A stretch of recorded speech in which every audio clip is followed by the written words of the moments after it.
안녕하세요. 머니바게트입니다. 최근 자산 시장이 격렬하게 움직이고 있는데요. 비트코인이 1년 전에 4천만 원대였는데 지금은 1억 3천만 원대까지 1억 가까이 올랐습니다. 이런 상승이 올 때마다 비트코인을 지금이라도 사야 되나요? 라면서 포모를 호소하는 모습은 이제 패턴이라고 해도 될 만큼 늘상 반복되는 일이죠. 그런데 자산의 가치가 상승한다고 해서 누구나 돈을 다 벌 수 있을까요? 그런 시기라면 코스피도 상승했고 미국 주식도 상승했고 코인도 다 상승했습니다. 하지만 현실은 투자를 해서 돈을 벌었다는 사람은 극소수고 대부분 돈을 잃었다는 얘기만 들리잖아요. 저는 어릴 때 주식시장을 보면서 한 가지 의문이 들었습니다. 뉴스를 보면 주가 지수는 10년 전보다는 5년 전이, 5년 전보다는 지금이 더 높아요. 그래서 저는 어릴 때 주식을 사서 그냥 가지고만 있으면 돈을 버는 거 아닐까? 저 쉬운 걸 왜 못할까? 이렇게 생각했습니다. 그런데 그 생각은 제가 성인이 되면서 주식 투자를 직접 해보니까 무참하게 깨지더라고요. 주가가 오르는 것과 별개로 내 수익은 따라주지 않는다는 걸 알게 된 거죠. 주식시장은 소수 상위 10%의 포식자가 나머지 90%의 돈을 가져가는 곳이라는 걸, 내가 팔면 오르고 내가 사면 떨어진다는 말이 그냥 엄살이 아니라는 걸 알게 됐습니다. 왜 그러냐면요. 주식시장을 한번 주머니에 비유해 볼게요. 돈을 2배로 불려주는 주머니가 있습니다. 그런데 이 주머니는 규칙이 있어서 10명이 나눠서 돈을 넣어야 됩니다. 그래서 10명이 만 원씩 돈을 넣습니다. 그럼 주머니에는 10만 원이 들어가고 그 돈을 20만 원으로 불려줘요. 그럼 이제 이 돈을 사이좋게 각자 2만 원씩 나눠 가지면 될 것 같지만 현실에서는 경쟁이 벌어지면서 1등이 절반인 10만 원을 가져가고 2등이 5만 원, 3등이 2만 원, 그리고 나머지 7명은 남은 3만 원을 나눠 가져가는 그런 곳이더라고요. 1등과 2등만 이익을 보고 3등은 평균을 따라가고 나머지 7명은 손해를 보는 겁니다. 이게 주식시장이에요. 주머니를 기업이라고 하면 기업은 이익을 내고 돈이 늘어나면서 계속 커집니다. 그런데 정작 그 돈을 분배할 때는 최상위 포식자가 대부분을 가져가 버리는 거예요. 우리 같은 개인은 나도 저 세 번째 안에 들어갈 수 있을 거라고 착각을 하지만 현실은 나머지 7명의 처지가 되는 거죠. 왜냐하면요. 1등부터 3등까지는 기관 투자자나 외국인이나 슈퍼개미같이 우리가 범접할 수 없는 괴수들로 구성되어 있거든요. 그래서 주식하면 패가 망신한다. 절대 주식하지 마라. 이런 말이 교훈처럼 나온 겁니다. 그런데 새로운 규칙이 등장했어요. 주머니에 돈을 직접 넣지 말고 이 사람들이 돈을 넣을 때 모든 사람에게 1,000원씩 보태주라는 겁니다. 그 대신에 그 사람들이 벌어들인 돈의 10%를 공평하게 나눠 갖는 거예요. 10명에게 1,000원씩 투자한 다음에 1등이 10만 원을 벌면 만 원을 가져가고 2등이 5만 원을 벌면 5천 원을, 3등이 2만 원을 벌면 2천 원을 가져가는 거죠. 나머지 7명에게도 각각 10%를 나눠받게 되면 나는 고정적으로 2만 원을 받아가는 거예요. 이게 시장 지수를 따라가는 ETF의 위대한 출발이죠.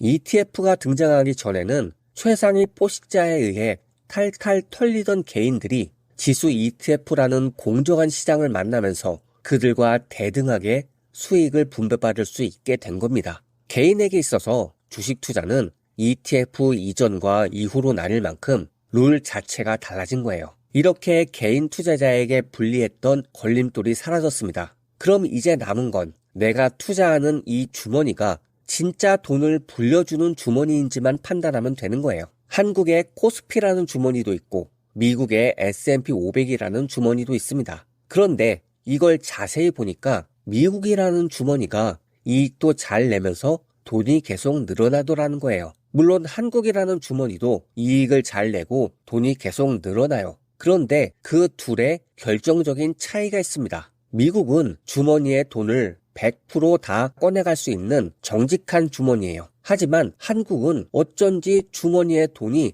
자꾸 새어나가는 겁니다. 미국은 주주 자본주의가 잘 정착되어 있는 나라고요. 그래서 회사는 주주의 것이에요. 하지만 한국은 주주가 회사의 주인이라는 인식이 굉장히 약합니다. 그래서 회사의 이익을 경영진이나 총수 같은 사람들이 가져간다고 해도 아무도 관심을 갖지 않아요. 마치 구멍 뚫린 주머니에서 돈이 새어나가는 것처럼 주주가 대접받지 못하는 것. 이게 코리아 디스카운트, 한국 주식이 저평가받는 결정적인 이유입니다. 이런 사실을 깨닫게 되면 당연히 국장 투자는 중단하고 S&P 500 같은 미국으로 옮겨가는 거죠. 저는 투자의 가장 기본은 이해와 납득, 확신, 이 세 단계를 거치는 게 가장 중요하다는 말씀을 드려요. 지수 ETF에 대한 확신이 있는 상태에서 투자를 하는 사람과 그냥 S&P 500이 상승하니까 나도 저기에 한 젓가락 먹어볼까 하고 들이대는 사람은 수익률이 다를 거라는 거예요.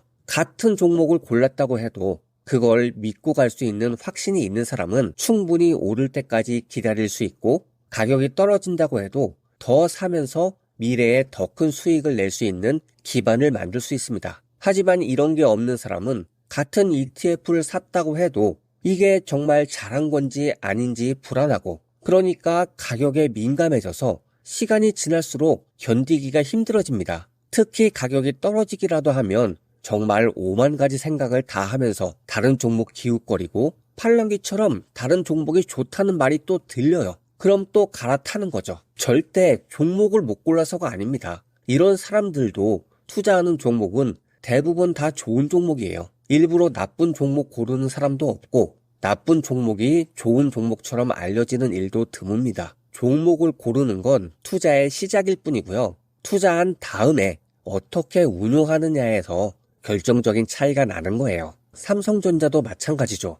삼성전자에 대해 제대로 이해하고 납득하고 확신을 갖고 투자하는 사람은 거의 없을 겁니다. 삼성전자를 산 개인의 판단 기준은 대부분 가격이죠. 8만 원 하던 삼성전자가 7만 원 하니까 싸다고 사고 6만 원 하니까 더 싸다고 사다가 5만 전자 되고 언론에서 삼성전자 위기다, 문제 있다 하니까 그제서야 잘못 산 건가 싶어서 던지고 있잖아요. 그러니까 신기하게 기다렸다는 듯이 주가가 반등하죠. 개인 투자자 대부분이 그럴 겁니다.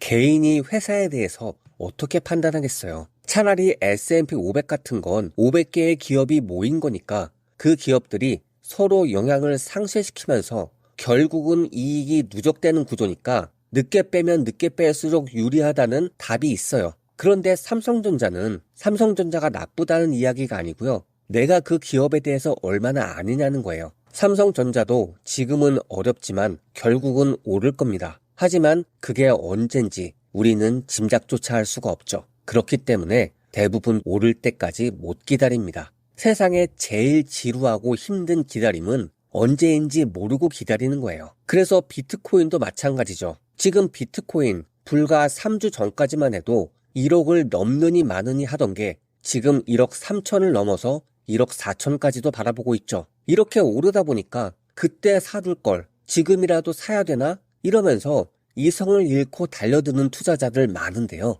제발 그러지 마십시오.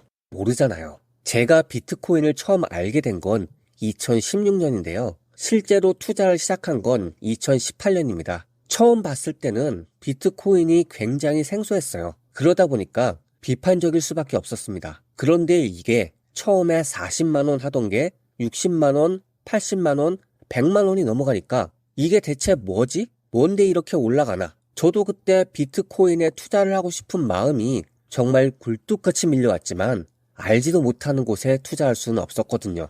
그렇다고 저렇게 올라가는 자산을 눈 뜨고 바라만 볼 수도 없어서 이게 뭔지 제대로 공부하고 결정하자라는 마음으로 알아보기 시작한 거예요. 그렇게 공부를 해보니까 생각보다 비트코인이 단순한 게 아니었습니다. 굉장히 체계적인 시스템을 가지고 있고 경제, 사회적으로 탄탄한 철학을 가지고 있었어요. 그래서 많은 사람들이 이렇게 매료될 수밖에 없다는 것도 납득을 했죠. 그렇게 확신을 갖는데 2년이 걸리고 나서야 투자를 시작할 수 있었던 거예요. 그 덕에 그때부터 지금까지 가지고 있을 수 있게 된 겁니다. 지금 비트코인이 뭔지도 잘 모르면서 단지 가격을 보고 투자하려고 하시는 분은 저는 정말 말리고 싶어요. 다른 자산보다 변동성이 훨씬 큰 데다가 실체도 없기 때문에 투자 기간 내내 불안할 거예요. 지금 올라가는 시세 보면서 급한 마음이 드는 거 충분히 이해합니다. 하지만 잠시 마음을 정돈하시고 지금이라도 늦지 않았으니까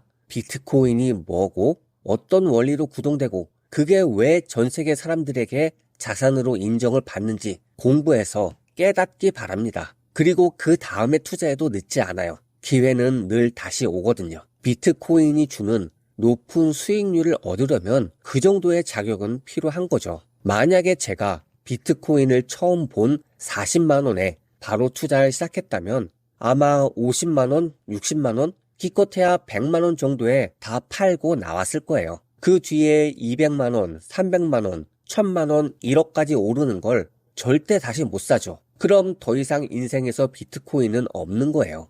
실제로도 이때 비트코인 투자한 분들 다 조금 오르면 팔고 퇴계를 하셨습니다. 그리고 이제 와서 후회하죠. 그렇다고 다시 살 수 있나요? 못 삽니다. 그래서 저는 남에게 S&P 500 외에 어떤 종목도 추천하지 않습니다. 종목 추천을 받는다는 것 자체가 내가 그 종목에 대해 학습할 의지가 없는 거고요. 그런 사람에게는 뭘 추천해도 돈을 벌 수 없거든요. 그나마 S&P 500은 단 10분 정도의 설명으로 왜 오를 수밖에 없는지 간단히 이해시킬 수 있으니까 하는 거고요. 수익률이 최고는 아니지만 그렇게 쉽게 이해하고 납득되는 것 치고는 가성비가 좋잖아요. 저는 여러분께 가장 가성비 좋은 투자를 추천드리는 겁니다. 그리고 그 이상의 수익을 원하면 그건 내 스스로 공부를 해서 납득, 이해, 확신을 거쳐야죠. 투자는 이해와 확신에서 시작합니다. 충분히 공부하고 이해하고 확신을 쌓아야만